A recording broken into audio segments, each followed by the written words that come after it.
Today's video, we're gonna be talking about intuitive eating. This is a diet that I have been following for years.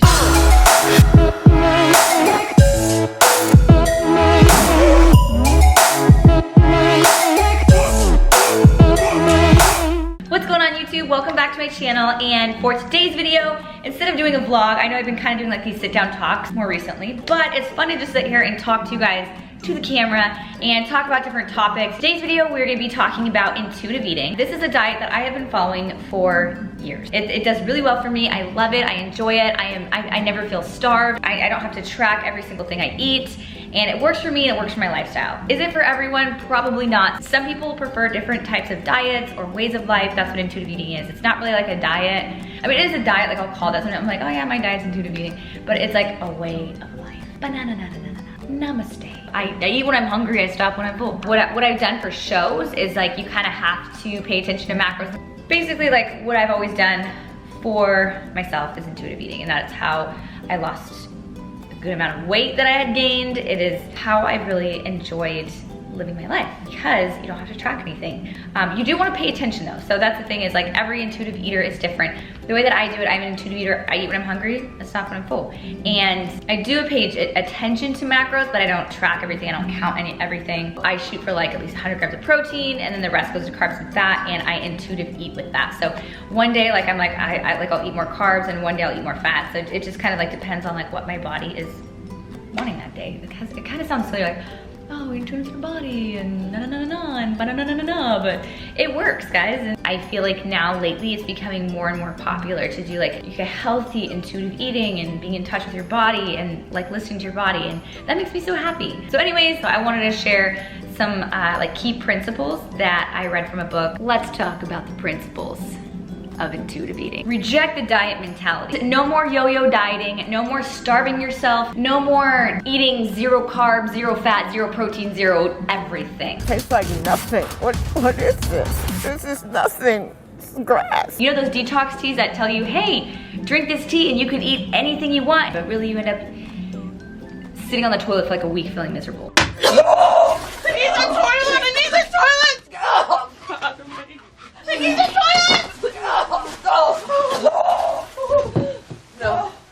No, Megan. No! No! Look away! No more of that. Those ridiculous cleanses that tell you that you'll lose 10 pounds in a week, but really you just end up losing like all of your water weight. I get thirsty just thinking about it. Okay, but seriously, the diet just means no more yo-yo dieting. Crazy like cleanses where you drink hot sauce and lemons. It's not a diet. This is like a way of life. It's like what you do on the daily. It's a practice. The second principle is honor your hunger. Want a snack? Yes. Food? Yes. This means that when you're hungry, don't feel guilty, don't feel bad. Like your body wants food, and make sure it's what I call, it's like there's head hunger and then there's, you know, actual hunger, and you have to be able to get in tune with your body to know if you're actually hungry or if you're, you know, like a bored hungry, which we've all been there. I still get bored hungry and I give in sometimes. That's why it's called a practice. Am I just eating because I'm bored? Honor your hunger means that knowing that, hey, my body is hungry and it does a lot for me. It does a freaking lot for me. So I need to give it some nutrients and some food and some calories. Plus, when you put off feeding your body's like, hey, I'm kind of hungry. And you're like, huh, not right now. And then it's like, hey, I'm super hungry. And you're like, no. And then all of a sudden, like you've ate everything in your pantry and your mom's pantry and your neighbor's pantry. Then you look at all the food around you and you're like, why? Why did I need to do this? What you should have done is had a little snack or a little something when your body was saying it was hungry in the first place. Because I've done that. And all of a sudden I've eaten everything. It's practice, not perfect. Practice every day. The next principle is making peace with food.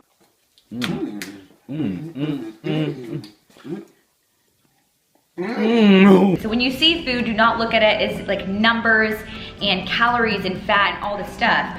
Look at it as fuel. And you're a freaking Lamborghini, Ferrari, Bugatti, G-Wagon, Mercedes. You deserve fancy fuel, okay? Don't cheat yourself. Next principle is gonna be challenge the food police. Don't eat after 6 p.m. Carbs are Satan, don't eat them. Are you crazy? We can't have pizza and beer. People are gonna tell you all kinds of things. They're gonna be like, don't do this, don't do that, don't do this. Shove it all aside. You know, your body's hungry, listen to your body and feed it. All right, next principle is gonna be respect your fullness. This is a hard one. This means you eat when you're hungry and you stop when you're full. Not like, oh my God, I'm so full. Oh, why did I eat all that?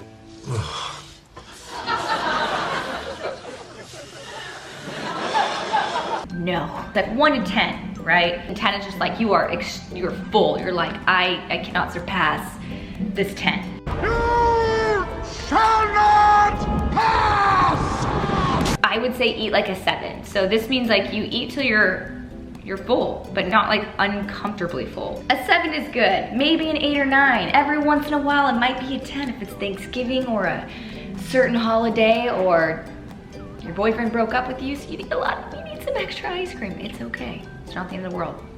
It's a practice.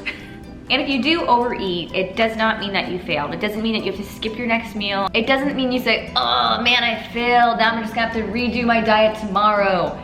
No, it means that you overate and just think about like how you feel. Be like, how do I feel right now? Do I feel tired and sluggish and like I need to take a nap right now? You don't want to function anymore. You eat too much and then you just need to like sleep, you know, like a little baby. I eat till I'm full and it like literally gives me energy and fuel. Then that's how I feel. Like I'll eat till I'm full. I'm like, okay, like I feel good. And then I can go out and like I can go work out, or I could go on a run. I could go like do stuff after I eat and I'm fine because I've eaten enough to give my body fuel, but not overeating. Easier said than done. It's practice.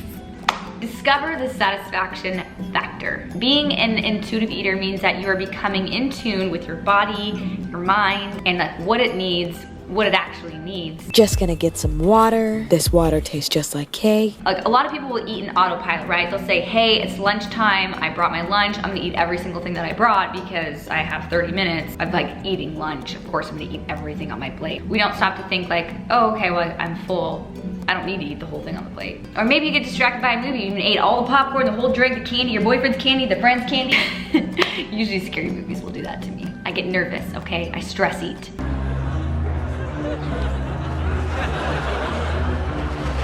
Learning your body and getting in tune with it means that, you know, as you're eating, you think about what you're eating. How does the food taste? How is the texture? Are you enjoying it? Is it satisfying? Are you eating it slow? Because, you know, some people, they'll just shovel it in their mouth and they like barely even taste it. I'm like, bro, like slow down and enjoy that food. Hello. Is a balance. It's gonna take practice. It's a practice. Maybe someone gave you a piece of cake at a party, right? Like when you get the piece of cake, you assume that, hey, I have to eat the whole piece of cake because I'm just trying to be a supportive friend and it's their birthday. Why do I even have this cake? Oh my God, my birthday is coming up in 4 months, duh. You don't have to eat the whole piece of cake. Maybe you're hungry and your body wants a whole piece of cake. Awesome, go for it. But maybe you're already like kind of full. You're at that 6 or 7 and you're like, do I really want the piece of cake? No, not really. I'm gonna feel like crap. Have a bite or two. Like you don't have to have the whole piece of cake. But if you do, it's okay because this is a practice. And honestly, this is where you practice self-control and discipline. Having a good relationship with food, but also being able to say no if you're not hungry. Next principle is gonna be honor your food without feeling. You know, some people actually do struggle on the daily with emotional eating if they're depressed or sad. And that is a real thing. I would suggest seeking help. I personally have never dealt with it, but I have had friends that have. But even if you don't have an emotional eating disorder, sometimes we still eat on emotions. And that's why, you know, if someone gets broken up with, the friend brings over ice cream, like they put it in the movies and stuff, and I still do that too, you know? Like if my friends get broken up with, I'm like, let's get some Rocky Road, some sorbet, some cookie dough, red velvet, cheesecake. I'm going froyo. Oh my gosh. It's a practice. We eat for many reasons other than hunger. So if we're celebrating something, usually there's cake and there's food. And when it comes to sadness, you know, if we eat when we're sad and we just like overeat, and then once we're feeling like sick and just like, oh my gosh, I've ate all this food, then you get even more sad and then you just keep eating. And it's like this cycle. So what do? First of all, you're gonna actually deal with the emotions that you have. Instead of turning to food, you're actually gonna say, what emotions do I have? How can I get through this? Without turning to food. If you're bored, find a hobby. And I know people say that like, oh, find a hobby, you're bored. But really like this is a big thing. It helps you so much. If you don't have a hobby, start one. For me, I love to paint and I love to play piano. And I'm so busy that I literally don't know what boredom feels like anymore, and I'm like just go all the time. But I have a piano like right here, and whenever I'm stressed out, I can sit and I can play for hours, and I like lose myself in painting and piano, and it really helps.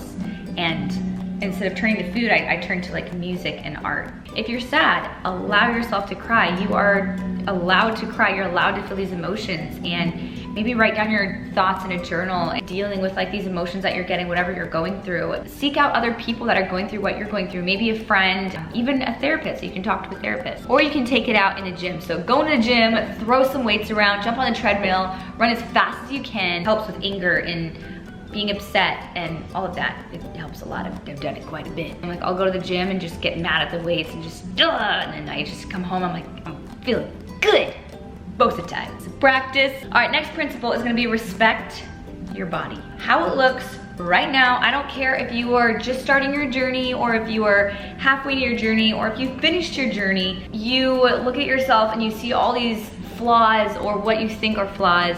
I don't care. I want you to look in the mirror and say, I am beautiful. Guys, you better do it too. Whatever stage you are in your life, how big or small your butt is, your waist is, your shoulders, your boobs, whatever it is, like, we are all different. If we all looked the exact same, that's boring. There's no spiciness, you know, there's no spice.